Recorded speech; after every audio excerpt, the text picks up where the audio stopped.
Assalamualaikum warahmatullahi wabarakatuh. Perkenalkan, nama saya Rega Samsi Putra. Di sini saya akan mempresentasikan tentang perubahan makna dari mata kuliah semantik. Menurut Haier tahun 2012 halaman 311 sampai 315 menjelaskan secara sinkronis makna sebuah kata atau leksem tidak akan berubah, tetapi secara diakronis ada kemungkinan untuk berubah.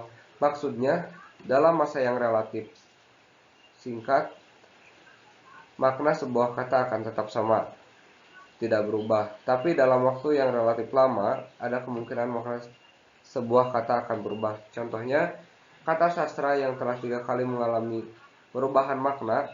Pada mulanya karya sastra ini bermakna tulisan atau huruf, lalu berubah menjadi bermakna buku.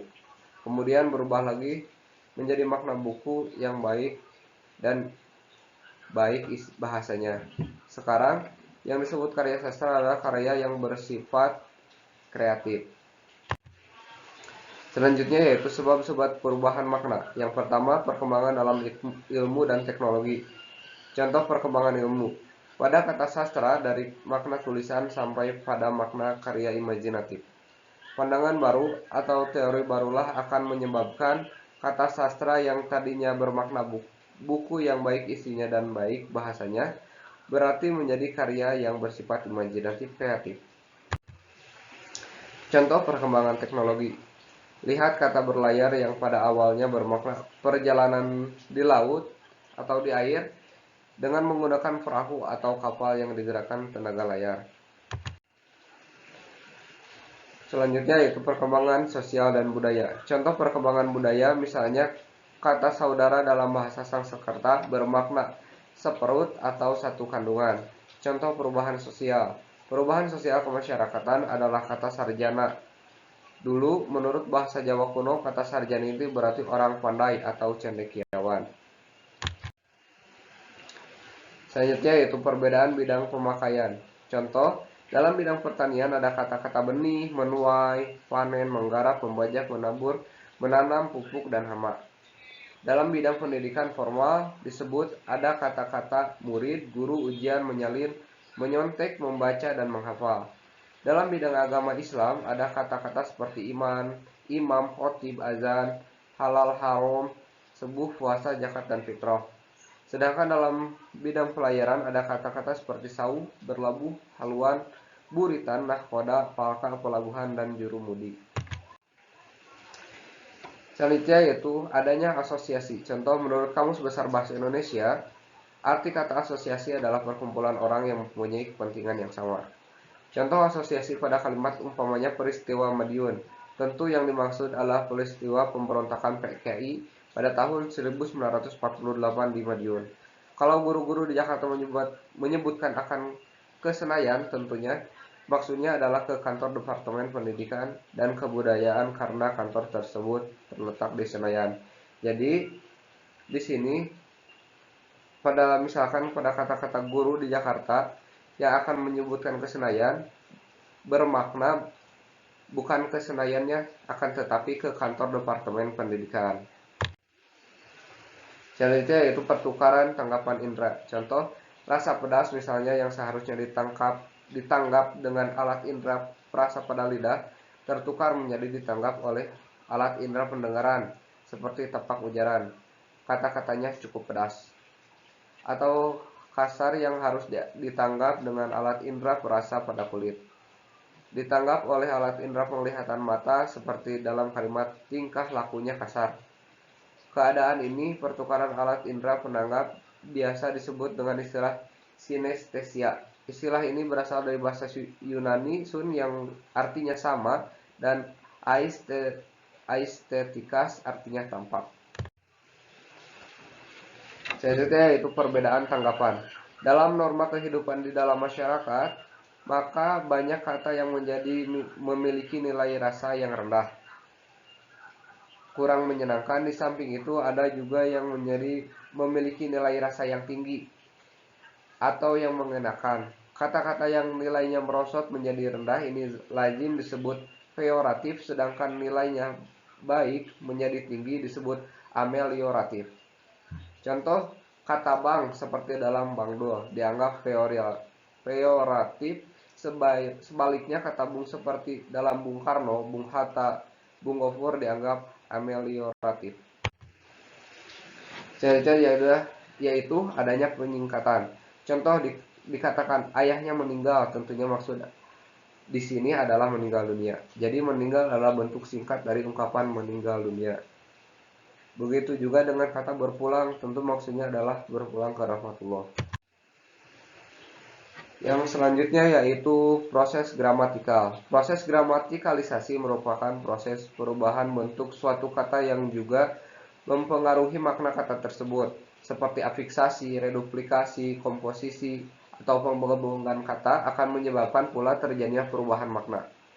Contoh kalimat gramatikal yang pertama yaitu minuman, minum-minum, peminum. Contohnya, polisi menyita beberapa peti minuman keras dari dalam toko itu. Pagi, siang, malam kerjanya hanya duduk dan minum-minum saja. Seluruh orang di kampung ini tahu kalau ia seorang peminum. Nah, yang pertama, makna dari polisi menyita beberapa peti minuman keras dari dalam toko itu adalah minum-minuman yang beralkohol, yang mengandung alkohol. Yang selanjutnya, pada kata pagi, siang, malam kerjanya hanya duduk dan minum-minum saja. Jadi bisa dimaknai bahwa kalimat tersebut itu kalimat sindiran atau ungkapan kepada seseorang pemabuk. Yang selanjutnya itu seluruh orang di kampung ini tahu kalau ia seorang peminum. Jadi maksud dari makna kalimat tersebut yaitu tahu akan bahwa orang itu adalah seorang pemabuk atau peminum. Selanjutnya yaitu pengembangan istilah. Contoh, pada kata papan yang semula bermakna lempengan kayu, besi, dan sebagainya, tipis kini diangkat menjadi istilah untuk makna perumahan. Kata sandang yang semula bermakna selendang kini diangkat menjadi istilah untuk makna pakaian, dan kata teras yang semula bermakna inti kayu atau saripati kayu kini diangkat menjadi unsur pembentuk istilah untuk makna utama atau pimpinan. Maka dari itu pejabat teras berarti pejabat utama atau pejabat yang merupakan pimpinan. Selanjutnya yaitu jenis perubahan. Yang pertama yaitu meluas. Menurut Hoyer, tahun 2009 halaman 140 menjelaskan bahwa perubahan makna meluas adalah gejala yang terjadi pada sebuah kata atau leksem yang pada mulanya hanya memiliki sebuah makna, tetapi kemudian karena berbagai faktor menjadi memiliki makna-makna lain. Contoh lain pada kalimat-kalimat berikut. Persija tidak berhasil mencetak 1 gol pun. Pemerintah akan mencetak sawah-sawah baru. Kabarnya dokter dapat mencetak uang dengan mudah. Pada kalimat pertama, kata mencetak berarti membuat atau menghasilkan. Pada kalimat kedua berarti membuat, dan pada kalimat terakhir berarti mengumpulkan. Yang kedua yaitu menyempit. Menurut Hayer tahun 2009 halaman 142 menjelaskan perubahan makna menyempit adalah gejala yang terjadi pada sebuah kata yang pada mulanya mempunyai makna yang cukup luas, kemudian berubah menjadi terbatas hanya pada sebuah makna saja. Contoh kata sarjana yang pada mulanya berarti orang pandai atau cendekiawan, kemudian hanya berarti orang yang lulus dari perguruan tinggi, seperti tampak pada sarjana sastra, sarjana ekonomi, sarjana hukum, dan sarjana yang lainnya. 3 yaitu perubahan total. Contohnya kata ceramah pada mulanya berarti cerewet atau banyak cakap, tetapi kini berarti pidato atau uraian mengenai suatu hal yang disampaikan di depan orang banyak. Bandingkan makna kata ceramah itu dengan itu yang terdapat dalam kamus Purwadarminta dengan yang terdapat dalam kamus Pusat Bahasa. Yang keempat yaitu penghalusan atau eufemia. Contohnya kata penjara atau bui diganti dengan kata ungkapan yang maknanya dianggap lebih halus, yaitu lembaga pemasyarakatan. Di penjara atau di bui diganti menjadi dimasukkan ke lembaga pemasyarakatan. Yang kelima yaitu pengasaran. Kebalikan dari penghalusan adalah pengasaran atau dispemia. Contohnya kata menggodol yang biasa dipakai untuk binatang seperti anjing, menggodol tulang, tetapi digunakan seperti dalam kalimat akhirnya regu bulu tangkis kita berhasil menggondol pulang Piala Thomas. Jadi kata menggondol di sini bisa berubah maknanya yang tadinya kasar untuk ungkapan kepada binatang, sekarang dimaknai sebagai apa namanya, apresiasi atau hadiah untuk dibawa pulang.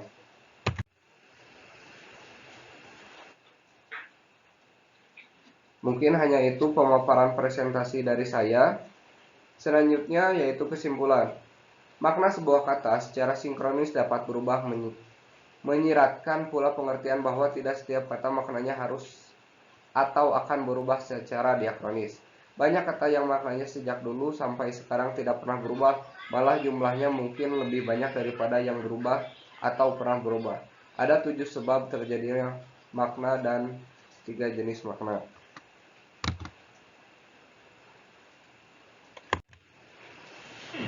Ini referensinya. Mungkin hanya itu presentasi yang dapat saya sampaikan, kurang lebihnya mohon dimaafkan. Wabillahi taufiq wal hidayah. Wassalamualaikum warahmatullahi wabarakatuh.